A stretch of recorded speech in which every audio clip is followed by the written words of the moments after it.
Баршаларыңызға қайырлы күн, сіздермен Төлеуқұл Айзат. Менің каналыма қош келдіңіздер. Бүгін сіздермен банан қосылып дайындалатын өте дәмді кекстің рецептісімен бөлісемін. Егер сіздердің үйлеріңізде дәл біздегідей қарайып қалған банандар жиі қалып қалатын болса, дәл осы кекс түрін жасап көруге кеңес беремін. Піскен банан тәтті болғандықтан құрамында қант та аз мөлшерде қосылады. Сіздерге ұнайды деген үміттемін. Сондықтан видеоны соңына дейін қарап, менімен бірге дайындап көріңіздер. Ең алдымен осындай қарайып пісіп кеткен бананды тазалап, шанышқымен езгілейміз. Піскен банан өте жұмсақ болғандықтан оңай езіледі.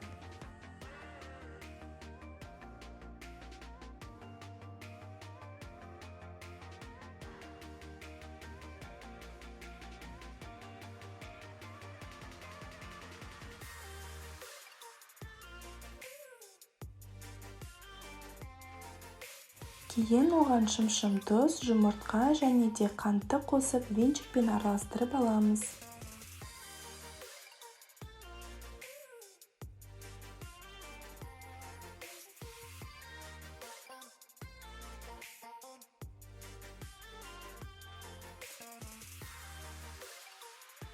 Келесіде ерітілген сары май, сәл ванильді қант және де ұн мен қопсытқышты електен өткізіп отырып қосып, барлығын араластырамыз.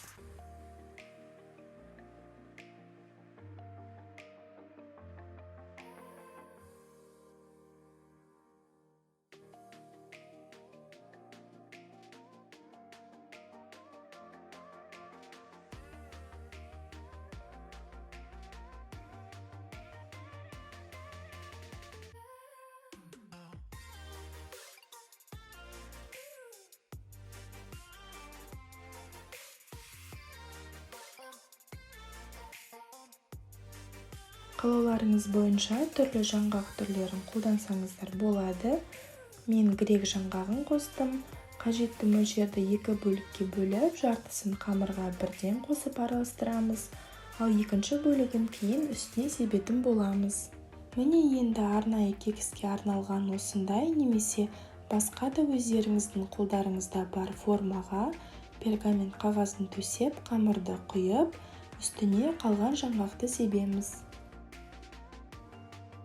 Алдын ала 180 градуста қызып тұрған пеште шамамен 1 сағат пісіреміз. Толықтай піскенін осындай ағаш таяқшамен тексереміз. Ол ортасынан құрғақ болып шығуы тиіс.